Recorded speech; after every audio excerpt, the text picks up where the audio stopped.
Assalamualaikum warahmatullahi wabarakatuh. Saudara-saudara sekalian, adik-adikku yang saya cintai, pada kali ini kita akan coba belajar dokumen penawaran, dan ini merupakan dokumen yang pernah saya sampaikan di pelatihan jasa konstruksi. Isi dari materi ini adalah mengenai dokumen penawaran teknis, penawaran harga, dan dokumen kualifikasi. Dokumen penawaran harga isinya adalah surat penawaran harga, ini yang merupakan bagian terpenting dalam RAB. Ada rekapnya, RAB sendiri, analisa harga satuan, daftar upah bahan, daftar harga satuan peralatan. Ini apabila dianalisa harga satuan pekerjaan ada alat beratnya. Surat penawaran harga ini harus berkop, ya. Kemudian alamat tujuan sesuai LDP. Kemudian nilai penawaran, angka dan huruf ini bermaterai, berstempel perusahaan. Ini khususnya bagi yang pemenang nanti dilampirkan. Ini contohnya, ya, contoh di sini kepadanya Pokja misalnya, ya, dan di sini ada nilai, ya. Nilai berapa harga penawaran tersebut. Kemudian di sini ada materai, ditandatangani. Ya. Penawaran berkop perusahaan, ini kopnya, alamat sesuai bidding, ini alamat kepadanya. Kemudian bermaterai dan ditandatangani. Ini rekapitulasi harga, ya. Jadi di situ sudah komplit. Kemudian ini daftar kuantitas dan harga. Harga, analisa harga satuan, ya. Ini didapatkan dari toko, dari buku, dari internet, referencer dan lain sebagainya.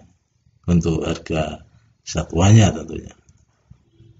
Ini untuk harga bahan dan upahnya.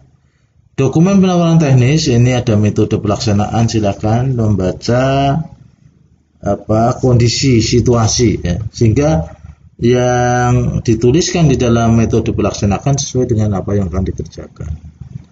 Jangan menambah-nambahi sesuatu yang akan mengurangi nilai dari metode itu. Jadi kalau memang di situ tidak ada penebangan pohon, ya tidak usah dimasukkan. Kemudian ada schedule waktu, tenaga, alat, material, daftar personil inti.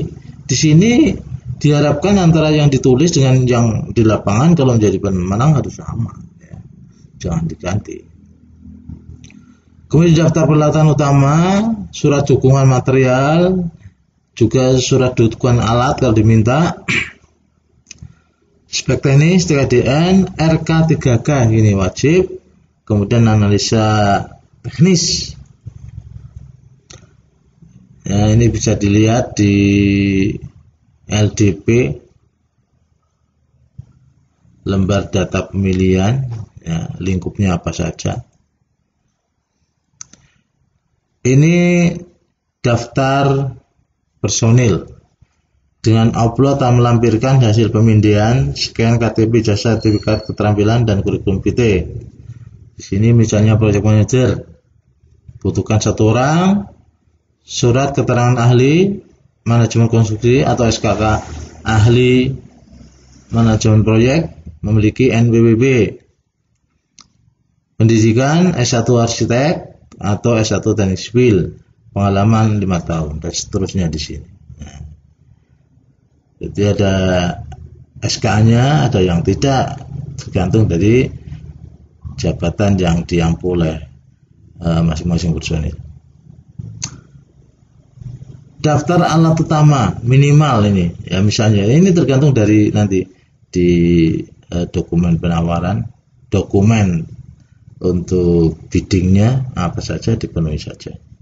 Minimal artinya lebih dari situ boleh. Misalnya bertemu minimal 1 unit, Saudara nulis 2 atau 3 silakan. Tapi nanti dalam proses pelaksanaan harus sama. Jadi jangan sampai ditulis 3, begitu pelaksanaan hanya 1. Itu kan tidak sesuai dengan apa yang ditulis. Ini kalau ada bagian yang disukumentakan bukan merupakan pekerjaan utama, tidak boleh ya, kecuali pekerjaan spesialis khusus ya, silakan. Uji mutu beton tidak ada dan seterusnya. Ini di bidding ada ini. Contoh LDP ini lingkup pekerjaan dan seterusnya. Di LPSP nya kemudian ada nama paketnya, seterusnya. Pendek kata semua harus dibaca ya. Tahapan-tahapan data mata uang. Metode pelaksanaan konstruksi ini juga harus dianalisis ya, dikerjakan sebaik mungkin supaya bisa tepat ya. K3-nya juga. Kemudian MVP ini dibikin sedemikian rupa supaya apa, urutan-urutan pekerjaan yang akan dilaksanakan bisa terencana dengan baik. Dan ini harus terkoneksi dengan kurva S-nya. Jadi bukan kesatuan yang mandiri, itu satu-satu yang terpadu antara NWP dengan time schedule ini, sehingga pelaksanaan sesuai ya. Misalnya di sini maksimal 36 hari, di sini juga harus 36 hari dan seterusnya. Nah, untuk menyusunnya ini ada rumus sederhana 0,2 T, jadi T-nya berapa dari sini dikalikan 0,2 T, ini nanti minimal 5%. 0,25 T 10, 0,5 T 45 dan 0,75 T 82. Ini disusun. Jadi nanti bisa digeser-geser pekerjaan-pekerjaan yang non kritisnya. Kemudian schedule tenaga kerja ini juga dibuat, tapi ingat grafik itu harus bagus, dalam artian kita mendatangkan tenaga kan tidak mudah. Jadi tidak asal datang pulang, sehingga ketika ada pekerjaan inti tidak ada orangnya. Kemudian alat demikian ya, alat karena kita sering alat sewa, maka dalam nyusun jadwal hati-hati. Bahan ya kita buat. Personil inti yang ini tadi saya sampaikan ya. Saya sampaikan bahwa personil inti harus sama personil yang ada di lapangan nantinya. Barangkali yang ditulis ini bagus-bagus ya, SKA-nya juga bagus, pengalaman lama, tapi begitu di lapangan beda orangnya. Nah, ini bisa sinkron. Ini ada contoh SKA, ya. Ini contoh jasa, ada NPWP, KTP juga harus dilampirkan. Dan ini bukti kepemilikan barang atau alat ya, bisa berupa kwitansi. Ini juga bisa kepemilikan peralatan dalam bentuk faktur pembelian ya. Surat dukungan material dari mana ini? Bisa surat dukungan peralatan juga bisa dimasukkan di sini. Spek teknis dari material atau pekerjaan di lapangan ini bisa meliputi materialnya, teknis pelaksanaannya, komplit di sini untuk proses pelaksanaan nantinya. Ini untuk pekerjaan struktur, fondasi, misalnya slope, kolom, balok, plat, lantai. Untuk slope, beton-betulangnya berapa ya. Di sini penjelasan slope 3 merupakan pasangan beton tulang besi yang dipasang di atas pondasi dan seterusnya. Ini dibikin untuk pedoman. Spek teknis ini mungkin barang-barang yang melengkapi pekerjaan tersebut. Ada bahannya atau materialnya apa, cat besi misalnya, mereknya apa, mutunya apa, merek yang ditawarkan apa, ini harus muncul di situ. Nah, ini TKDN. R3K kontrak. RK3 kontrak ya, silakan ini dibikin yang bagus. Dokumen kualifikasi ini, surat penawaran, fakta integritas ini diikuti saja, ada di sana. Kemudian contoh formulir RDK ya, surat pernyataan bermateri, semua surat pernyataan bermateri. Nah, kalau jadi pemenang saja ya,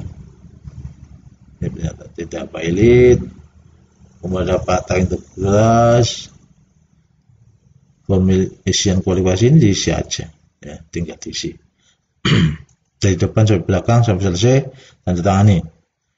TDP ya, yang masih berlaku semua, keterangan domisili dari kelurahan, akte pendirian ya, pengurus badan usaha. Pengurus badan usaha ini wajah kelengkapannya ada KTP ya, kemudian ada SKA, SBU, sertifikat badan usaha yang masih berlaku, SUJK, keuangan, susunan kepemilikan saham, kemudian ada NPWP, ini setiap perusahaan ada ini yang perusahaan. Data keuangan atau referensi bank di sini, dari bank mana, ya ini bisa dilihat sebagai pedoman nanti apabila ada urusan keuangan lewat bank tersebut.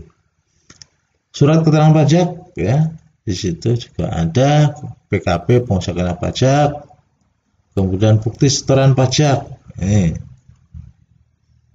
setoran pajak ya. Data personil tadi ya, ini jadi data fasilitas peralatan dimasukkan yang punya ya, ada milik sendiri, sewa ya.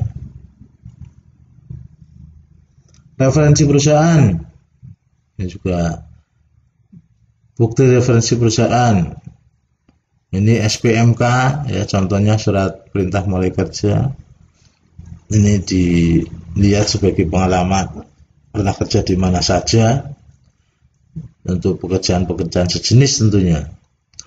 Berita acara serah terima pekerjaan di sini ya, juga menjadi bagian dari pekerjaan yang telah dilaksanakan. Referensi perusahaan 4 tahun terakhir ya. Ada enggak pekerjaan 4 tahun terakhir? Kalau pekerjaan baru mungkin baru berdiri sih 3 tahun ya. Kalau yang sudah punya atau masa lama berusaha ya, tentunya ada lah pekerjaan-pekerjaan yang telah dilaksanakan. Kemudian pekerjaan yang sedang dilaksanakan ini untuk menghitung SKP ya, SKP tahun ini berapa atau tahun ini sudah berapa yang dikerjakan. Nanti untuk menghitung sisa kemampuan perusahaan ya, perusahaan kira-kira mampu tidak dengan neraca atau keuangan yang ada. Ini modal kerja, misalnya ada surat dukungan bank untuk mendukung keuangan dari perusahaan. Ini formulir isian SKP dan KP, tadi kemampuan dasar. Ya. Baik, itu dulu ya, itu dulu yang bisa saya sampaikan. Sebenarnya banyak, nanti kita sampaikan lebih lanjut. Terima kasih. Assalamualaikum warahmatullahi wabarakatuh.